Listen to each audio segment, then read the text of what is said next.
and something I'm madly committed to encourage all organizations and all leaders to really embrace is leader as network broker.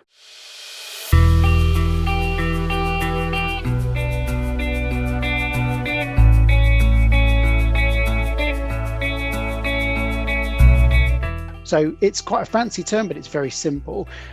It's just that organizations, by their very nature, we like to divide people according to their specialism. So we have sales professionals here, finance professionals here, marketing professionals here. We kind of group them, and that makes complete sense as well. But what that means is often teams are very good at communicating within themselves. But when it comes to actually inter-team communication, that's where things start to fall down. So siloed teams are endemic across most organizations. Remote working is just rocket fuel to this.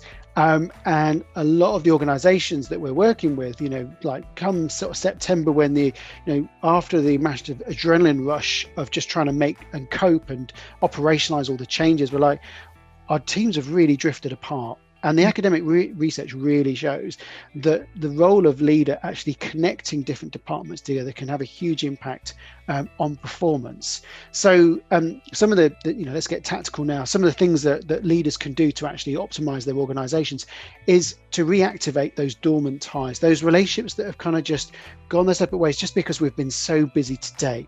It's about refreshing them. And it's also about reviewing your relationships. So what are the quality of the relationships? Give them a score out of 0 to 10.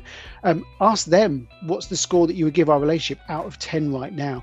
And then look for specific examples. And that can help you focus your energies about which relationships to build on. And also, it's not necessarily in your exact domain of control. It's like actually seeing things fall between the gaps between other teams as well. So connecting, encouraging and facilitating them to connect with each other. So reaching outside your immediate circle. And we're always saying that one of the most important skills for contemporary leaders in organizations in 2020 is the power of facilitation. Mm-hmm. And that means the ability to actually facilitate meetings and communication between different parts of the organizations. It's creating links with your counterpart managers.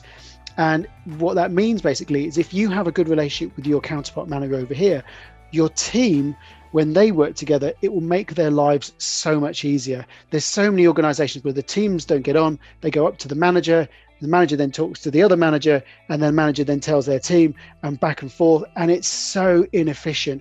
You can just basically circumvent all of that by building relationships. And also it's ensuring that meetings aren't issue related. So many meetings are just like, let's deal with the topics of today. The meetings that are really high value, also the ones where we're talking about, what does the next 3 months and 6 months, what does your pipeline of work look like? What am I working on that's going to impact you? And vice versa. So no surprises. And also we're thinking together, because it's that rather than sort of saying, this is what we're doing and this is what we need you to do, we're actually thinking, what can we do to actually share our knowledge to make sure we're coming up with the best solutions? The other tactic I'm always encouraging managers to do, and I know you'll be the same as well, Dani, is inviting yourself into the team meeting of other teams.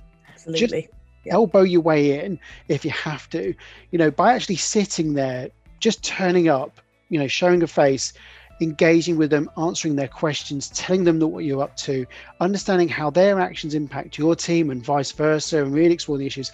That is just a great thing. And also encouraging your team to do the same thing as well.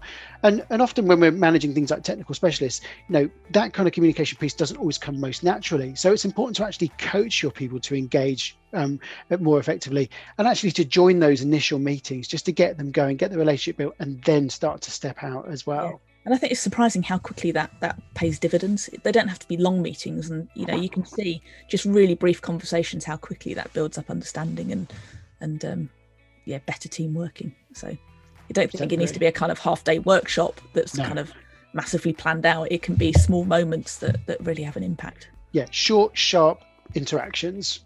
Really punchy. Get your place on the agenda. See the agenda. Tell the manager what you want to talk about, and then just do it.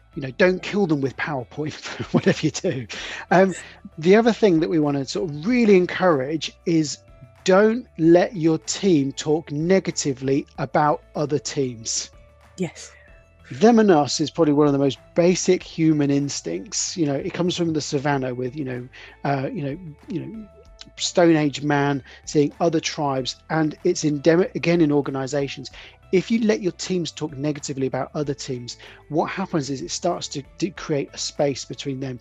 And it can be something that teams do very naturally because they're just trying to cope, and it's very seductive to be involved in those conversations as well. But as soon as you start to do it, then you endorse what they're talking about, and it builds up the barriers between them as well. So we're always saying to challenge them, your team members, to actually step into the shoes of the other team. Why are they doing what they're doing? What's motivating? What are their priorities? Are they the same priorities? Are they conflicting? What can you do? And there's a whole range of other things, but always intervene when you see breakdowns in communications and misunderstandings as well. Yeah. Great.